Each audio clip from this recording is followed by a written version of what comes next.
Bienvenue à notre 8e épisode de Ça se passe entre les deux oreilles, le podcast. Aujourd'hui, on a des invités exceptionnels. Donc, je vous présente la première. La première, je l'ai rencontrée grâce au Mordu. Donc, commanditaire des Mordus à l'époque. On s'est rencontrés dans d'autres événements en immobilier. Donc, Kathleen, je te laisse te présenter, savoir qu'est-ce que tu fais dans la vie. Bien, en premier lieu, bonjour, puis merci Bonjour, de l'invitation à vous deux. C'est un gros plaisir. Je travaille pour l'entreprise GSC, qui est un centre de formation qui prépare les entrepreneurs de la construction aux examens de la Régie du bâtiment. Et moi, ce que je fais chez GSC, c'est développement des affaires.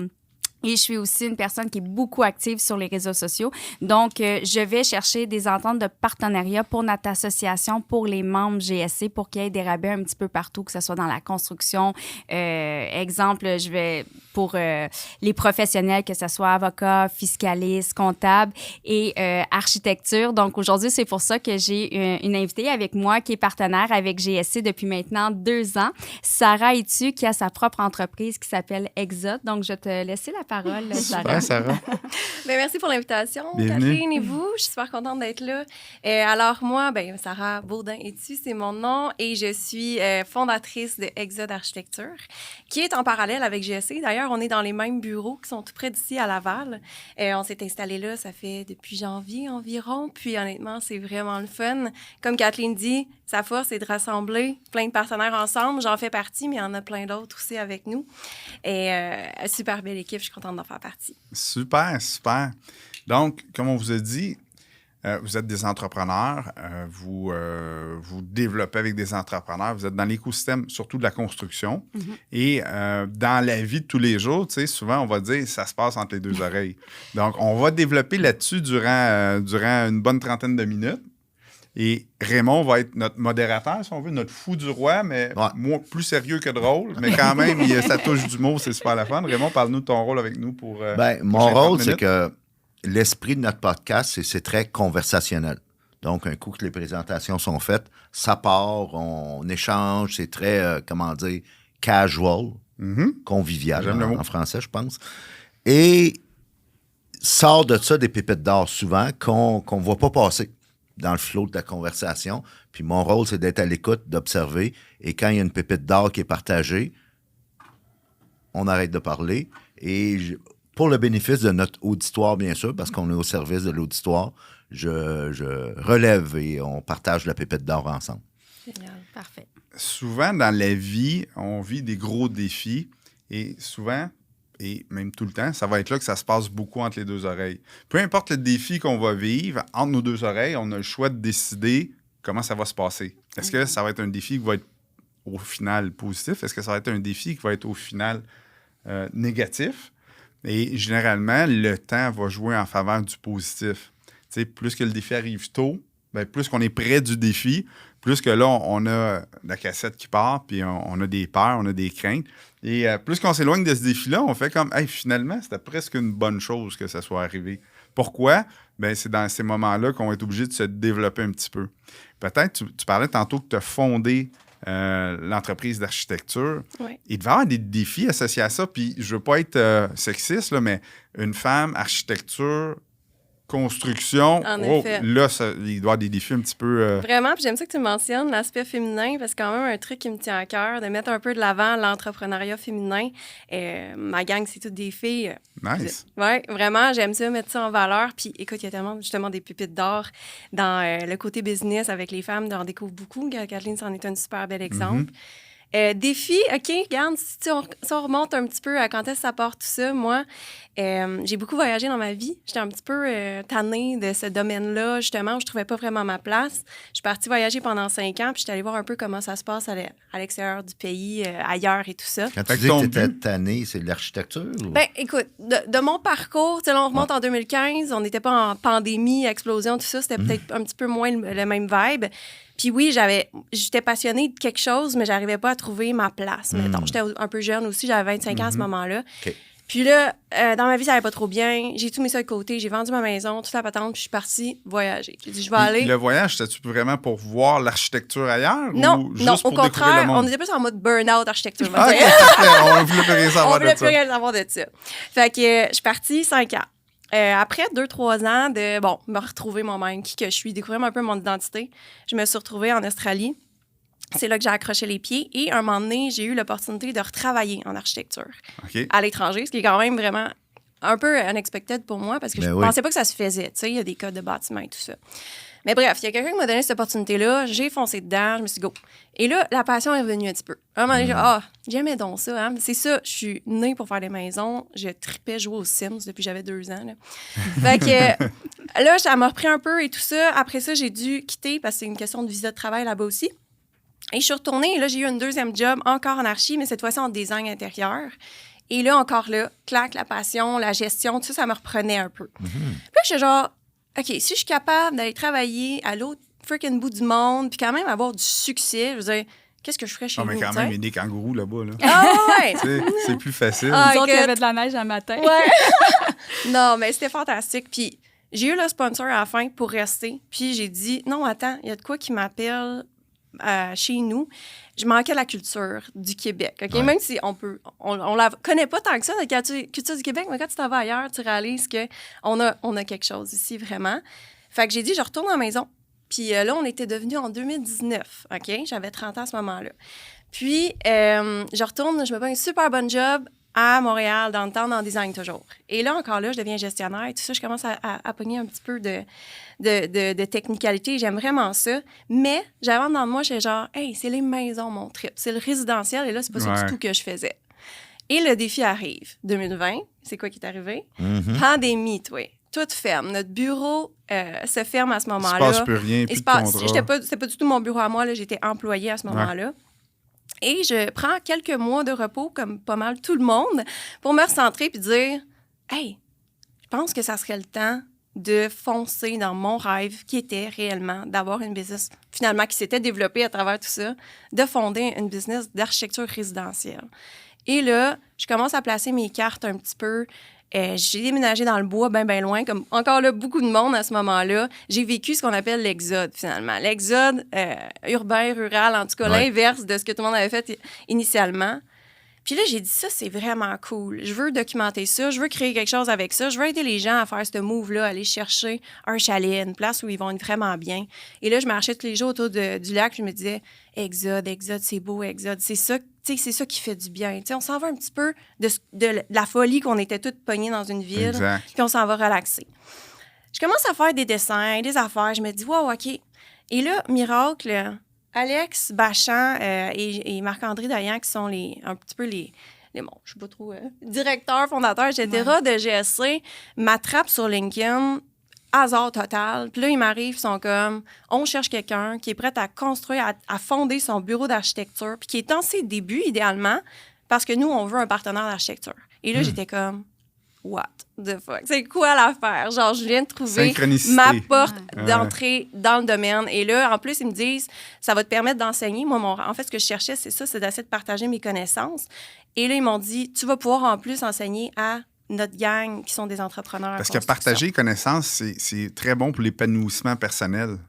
Tu sais, je ne sais pas si tu as remarqué, là, quand tu montres à quelqu'un d'autre à faire quelque chose dans lequel tu excelles, ben ça renforce le sentiment de confiance en soi de beaucoup, beaucoup, beaucoup. Puis, c'est ça qui a été un petit peu le kicking dans la chose, parce que il y avait besoin, eux autres, de profs. Évidemment, là, Catherine pourra vous expliquer un peu plus ce qu'ils font, mais ils vont former des gens pour devenir entrepreneurs général. Et là-dedans, il y a la section de lecture de plan, code du bâtiment et celle gestion que je comprends de projet. pas. Là. Voilà. Et il y en a beaucoup comme toi, évidemment, qui comprennent pas cette partie-là. Puis moi, ben c'est mon bonbon. Là. Je le connais, j'en ai fait tellement. Fait que je me suis dit, yes, sir, je m'en vais là. Je m'en vais enseigner ce que je sais. Puis en échange, moi, je vais avoir cette visibilité-là pour partir mon rêve qui était de faire un bureau d'architecte. Puis écoute, ça fait 2 ans, puis ça va tellement bien, ça a vraiment, vraiment fonctionné. On a utilisé, si on veut, la pandémie pour se projeter, puis je suis vraiment fière de ce que... Il y a beaucoup de gens qui ont utilisé la pandémie. Hein. Il y a des gens qui, malheureusement, portent encore des masques, mais il y a des gens que ça les a fait upscaler, dont Raymond qui s'est grillé d'un bouton qui nous fait taire. Bien, si je comprends bien dans ce que tu dis, après ton voyage, tes 5 ans là, à l'extérieur, et là, tu reviens... Avant de partir une business, tu t'es trouvé un pourquoi. Tu t'es trouvé une raison. Mm-hmm. Et ça, c'est puissant. Que ce soit en investissement immobilier, en entrepreneuriat, dans n'importe quoi. n'importe quoi. Si tu trouves ça en premier, en tout cas, ça ment pas, la preuve est là, les opportunités viennent après. Fait que oui, il va falloir bâtir la business, le plan d'affaires, le ci, le ça, le financement, sauf que ta raison est venue en premier, puis après ça, le reste, ça tombe en place. Là. Je suis d'accord avec toi. Puis j'ai appliqué cette formule-là de visualisation un peu pour à peu près tout dans ma vie et ça a toujours été le cas. Je pense que quand tu arrives avec un but très précis, où est-ce que tu t'en vas, c'est jamais 100% précis, of course, mais tu arrives avec une intention claire et là, tout le reste se met en place. Ça reste à toi d'ouvrir les portes puis de les prendre finalement. Ouais. Mais il y a un des trucs, c'est de visualiser le but le plus précis possible pour arriver tout près. Puis il y a une citation qui dit, tu sais, vise la lune, au pire, tu vas tomber dans les étoiles. Moi, je la trouve super belle, celle-là, parce que tu as visé quelque chose, tu as visualisé quelque chose, puis tu sais, tomber dans les étoiles, c'est pas si pire, là, tu sais. C'est quand même intéressant. Puis nous, ce qui est intéressant, tu sais, quand on a quelqu'un comme ça qui part de zéro, qui a son but, qui sait qu'est-ce qu'il veut faire, mais qui part de zéro, nous, on est spécialistes pour le partir. Donc, Sarah, on l'a aidé pour la création de compagnie avec l'expérience que Marc-André, qui est le fondateur de GSC, avec les compagnies qu'il y a autour, il était le pilier pour bien la diriger dans l'entreprise aussi. Comme, tu sais, nous, on forme 1000 entrepreneurs par année avec GSC. Donc, c'est le 3/4 du temps, à 95%, c'est des gens qui ont l'idée comme Sarah, qui veulent partir leur propre entreprise, mais c'est pas comment faire. C'est pas par où commencer. Mais ça doit être tellement gratifiant, tu sais. Il y a 1000 personnes, puis probablement qu'il y en a 2000, là, puis qu'il y en a qui décident qui quittent avant la fin, mais il y a 1000 personnes à la fin de l'année qui sont passées entre vos mains, puis qui avaient un but, qui était de devenir entrepreneur général ou en tout cas spécialisé ou quoi que ce soit, et que là, grâce à vous, ils passent à l'étape suivante. Puis, tu sais, ce que je viens de dire, c'est en plein en ligne avec ça. Tu sais, vous allez éduquer ces gens-là pour qu'ils passent à une autre étape, puis vous êtes spécialisé là-dedans. Fait que c'est facile de garder le bonheur à tous les jours. Là. Mais c'est de bien encadrer, tu sais, c'est de bien encadrer les gens, puis de donner les outils pour que ces gens-là réussissent. C'est pas juste de donner une formation, puis go, va faire tes examens. Non, on va te montrer comment, on ouvre ta compagnie. Après ça, les professionnels qui vont être à côté de toi pour t'aider. Fait que même si Sarah veut pas, est partie un peu de là, même si elle a l'expérience, mais elle est partie de là pour l'encadrage. Vous avez quand même une grosse proportion, tu sais, 1000 finissants par année. Ouais. Tantôt, je dis, il y en a peut-être 2000 qui s'inscrivent, il y en a juste 1000 qui finissent. C'est quoi la proportion à peu près des gens qui vont quitter? Première question. Moi, je pense que les gens qui vont quitter, pas nécessairement que les gens vont quitter là quand ils ont fait leur examen ou, tu sais, il y en a des gens qui malheureusement vont échouer les examens puis que pour eux, étudier, c'est pas pour eux, c'est des gars qui sont, ou des gars ou des femmes, parce qu'on voit plusieurs femmes maintenant dans le domaine, puis surtout grâce à l'immobilier, puis ça, je tiens à le dire, les femmes se lancent beaucoup en affaires dans l'immobilier. Dont ma femme. Dont ta femme, dont plusieurs femmes, qu'avant, on voyait quasiment juste des gars. Mais maintenant, on a de plus en plus de femmes dans nos cours. Mais je te dirais, plus les gens qui quittent, c'est ceux qui prennent leur retraite.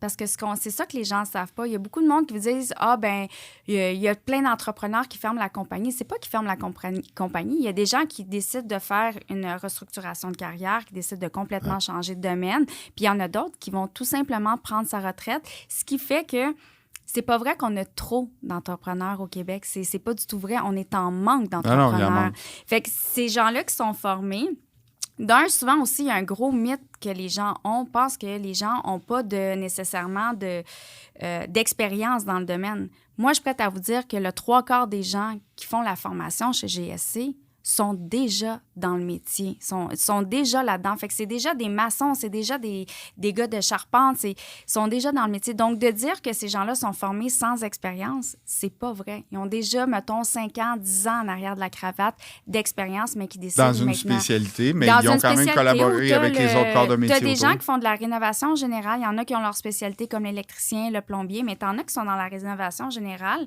que ça fait 10 ans qu'ils font ça, qui ont décidé de se partir tout simplement à leur compte après 10 ans. Fait que c'est faux de dire que les gens n'ont pas d'expérience dans le domaine. Bien, ils ont dis-moi si je me trompe, ils ont le champ d'expertise et le manque, quand on parle de ça se passe entre les deux oreilles, il leur manque l'aspect business, l'aspect... Effectivement. Comme moi, je suis dans le monde du coaching, c'est mon écosystème.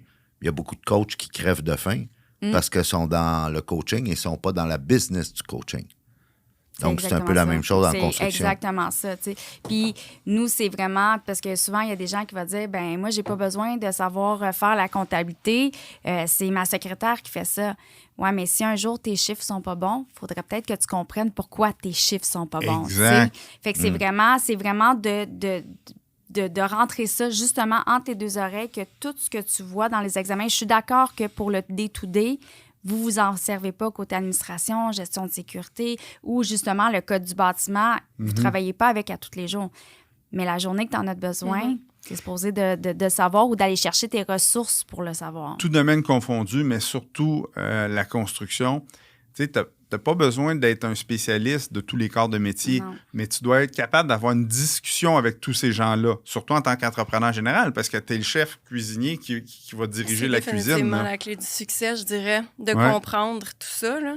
C'est ce qu'on essaie de leur apporter, puis on le voit souvent. Des fois que c'est comme « Ah, c'est pas moi qui fais ça, c'est pas moi qui fais ça », mais au final, quand ils l'apprennent, ils sont contents. C'est pas moi qui fais ça, mais maintenant que je connais la réalité de la personne qui fait ça fait une différence. Je suis en mesure de mieux le préparer puis de mieux préparer le chantier pour lui aussi. Parce que, tu sais, l'entrepreneur général est là pour orchestrer le tout, mais s'il ne sait pas ce que le plombier va faire d'un bout à l'autre, s'il ne sait pas ce que il va appeler son plombier, son électricien en retard, puis il va dire hey, ça marche plus. Là, puis c'est pour ça que nous autres, on veut s'associer avec des entrepreneurs comme ça, des professionnels comme ça, pour justement que l'entrepreneur général a une question qui est prise sur son chantier. Bien, demain matin, il appelle Sarah, puis Sarah va bien le guider, puis lui, il va se coucher un peu moins niaiseux à soir parce qu'il va avoir appris de quoi de nouveau. Ça, il l'utilise vraiment. C'est ça.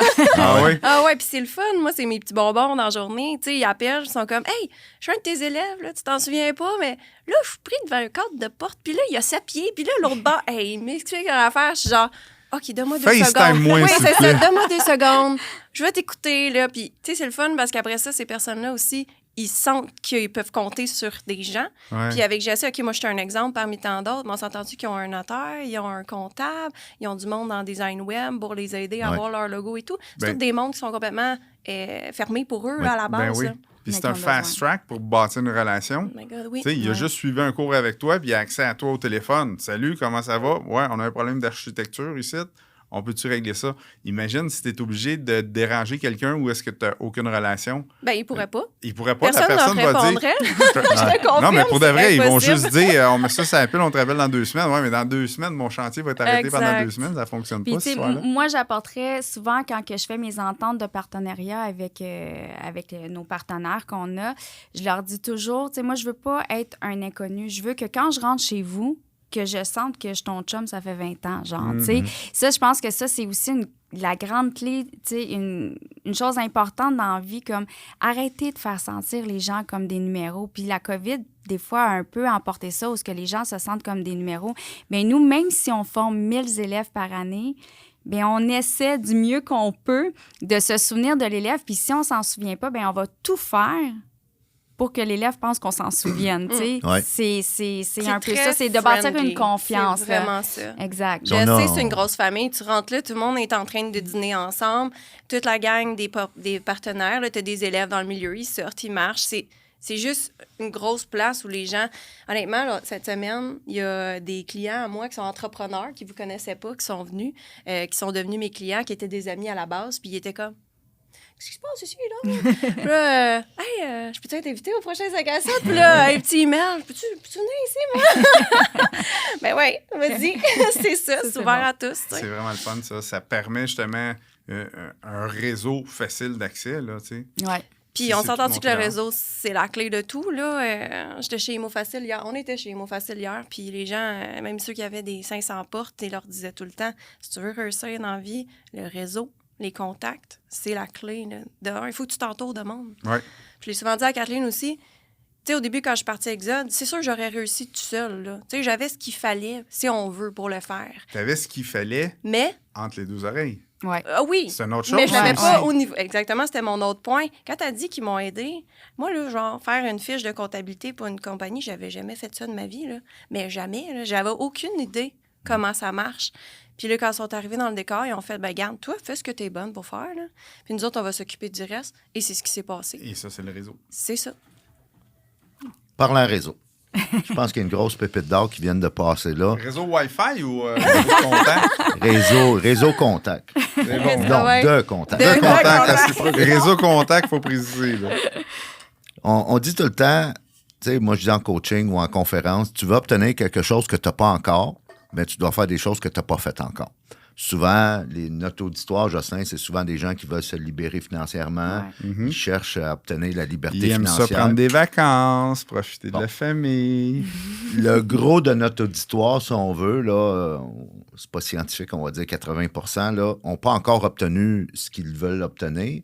Puis moi, ce que je leur dis tout le temps, c'est, mettons, tu fais ton plan à long terme de 10, 15, 20 ans, puis là, voici à ce que tu aspires quand tu vas avoir 60 ans, mettons. Moi, je le fais réaliser, bien, ça va impliquer des gens. C'est que le plan que tu t'es fait, s'il est ambitieux, assez ambitieux, quand tu y penses 2 minutes, ça va impliquer d'autres personnes. Ça va impliquer des partenaires, de la collaboration, des acheteurs, des vendeurs, n'importe quoi, là. Mais ça va impliquer d'autres êtres humains, puis vous l'avez si bien démontré. Puis je dis tout le temps, le succès, c'est tout le temps des petits gestes, la plupart du temps, qui sont faciles à faire.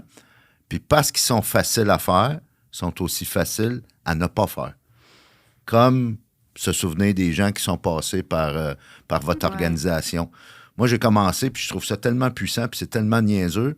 Au restaurant, Linda et moi, on visite des restaurants souvent là, à répétition. On va en même cage au sport tout le temps. On va au même restaurant là, au centre-ville de Montréal.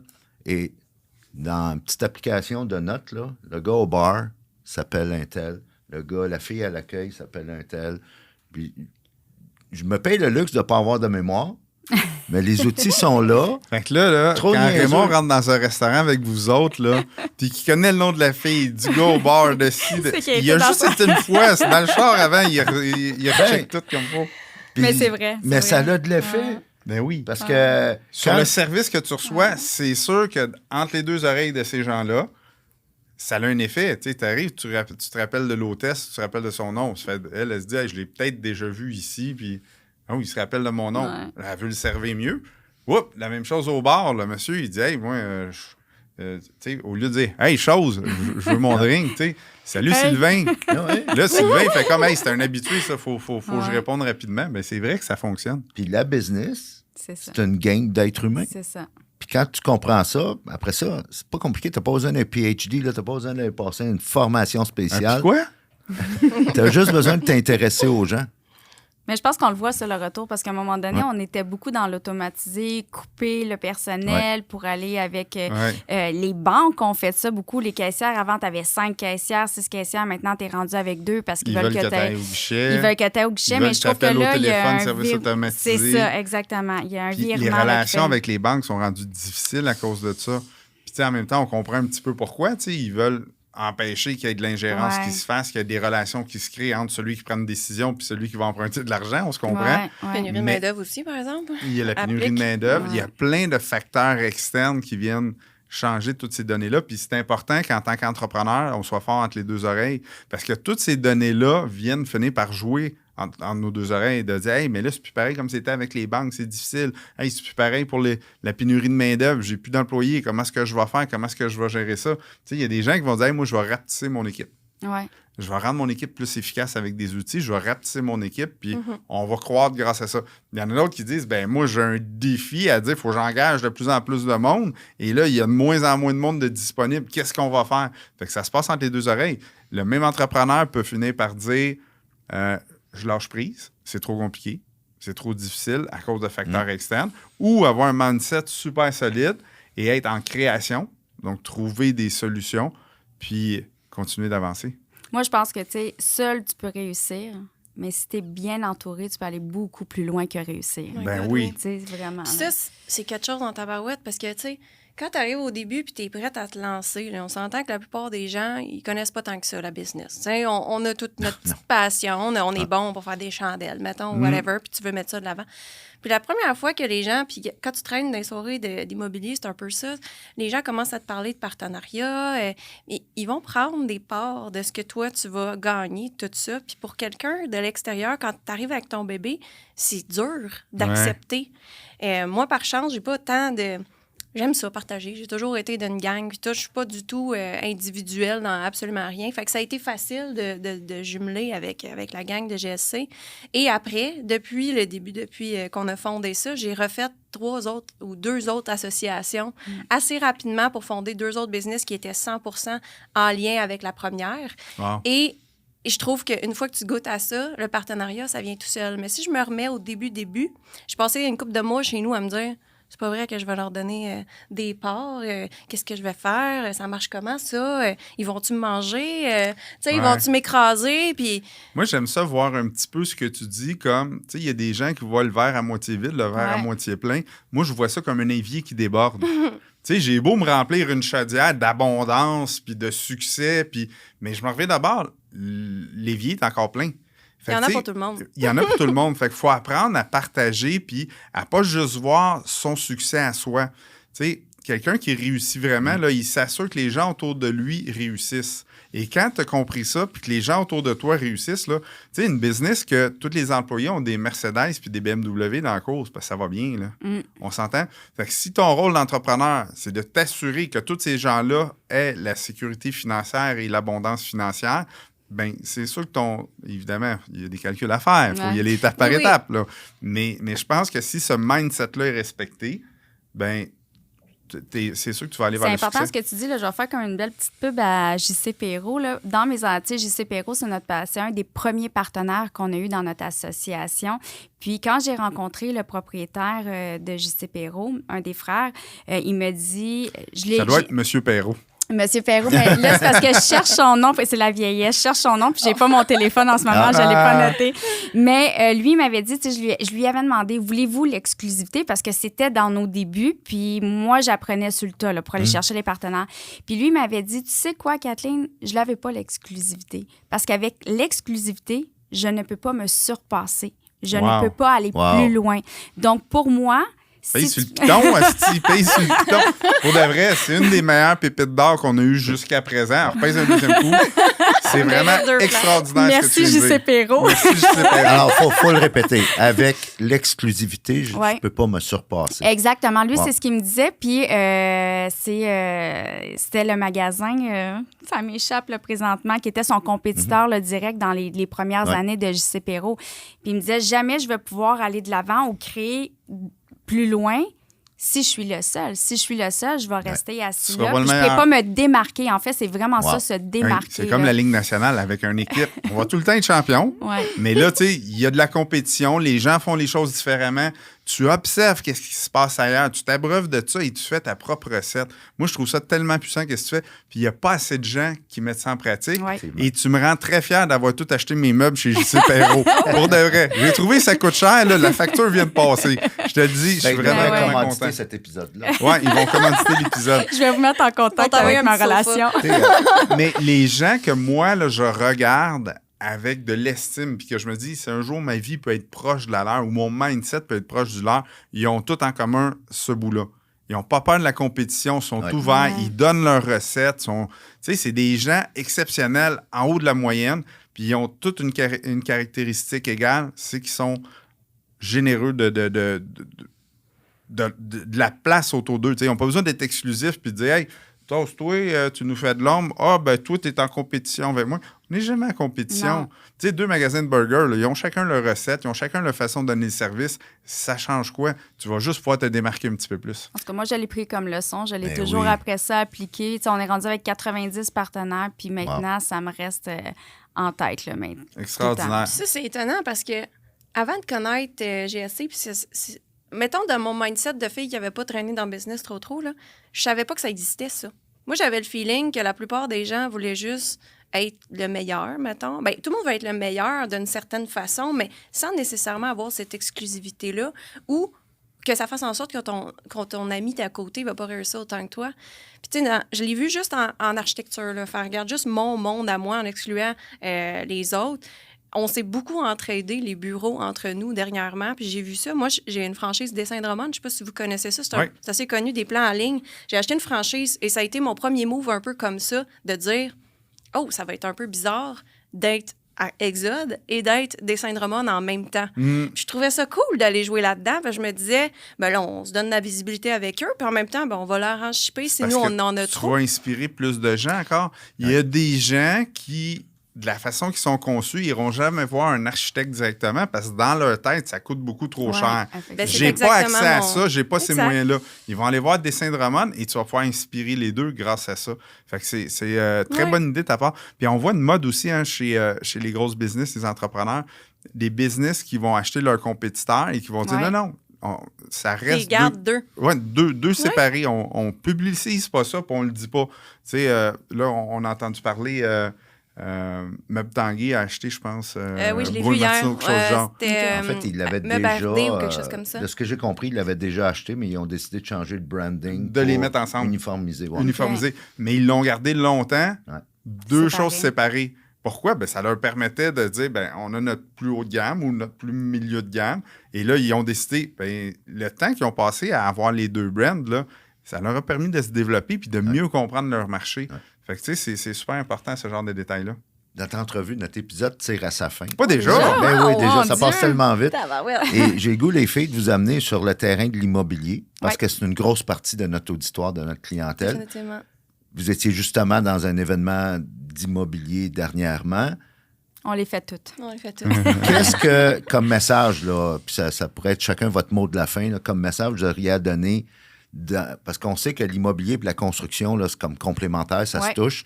Et vous êtes du côté construction. Fait que de votre perspective, de ce que vous voyez des investisseurs immobiliers, qu'est-ce qui se passe entre leurs deux oreilles? Là? Ils arrivent avec leurs défis, leur façon de penser. Vous constatez des choses depuis le temps. Puis quel message vous auriez à passer de votre perspective aux investisseurs immobiliers qui veulent, qui n'ont pas le choix de faire affaire, de toucher au monde de la construction? Moi, je vais commencer, si tu me permets, Sarah. Puis moi, je le répète souvent dans tous les événements immobiliers où que je vais. Souvent, les entrepreneurs sont pressés. Go, go, go, je vais m'associer avec telle personne, je vais m'associer avec telle personne pour pouvoir avoir mon projet puis y aller. Et vu que je travaille beaucoup conjointement avec la RBQ, je leur dis tout le temps, wow, faites attention avec qui vous vous associez.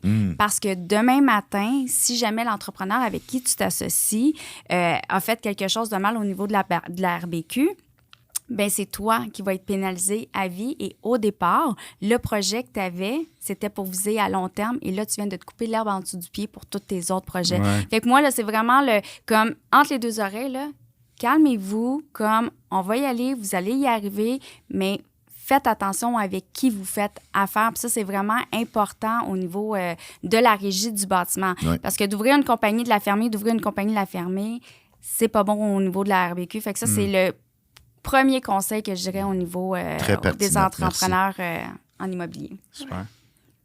Oui, puis dans la même optique, bien, ce que je remarque de positif entre leurs deux oreilles, évidemment, ce qui ressort le plus, c'est le réseau de contacts. Et évidemment, bien choisir son monde. On a eu justement une bonne séance là-dessus hier.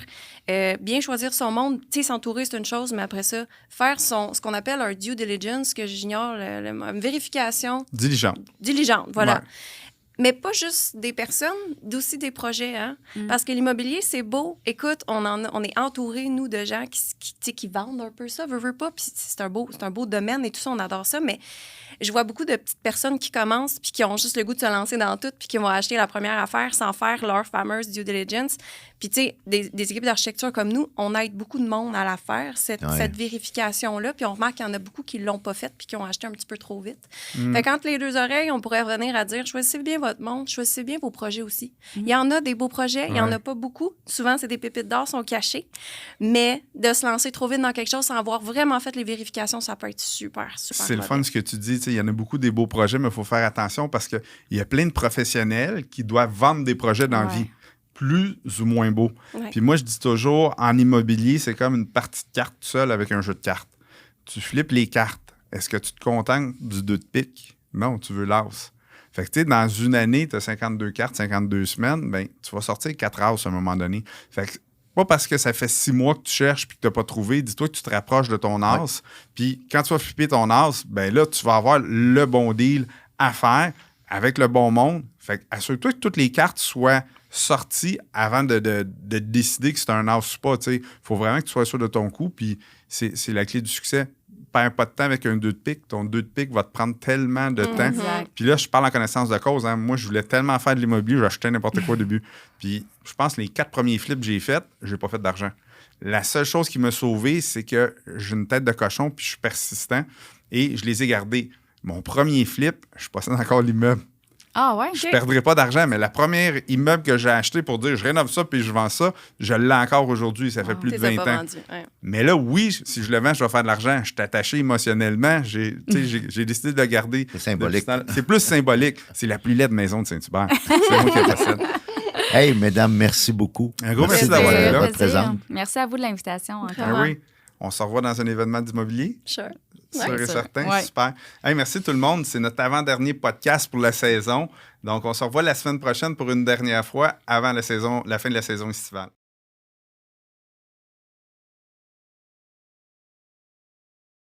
Bye bye.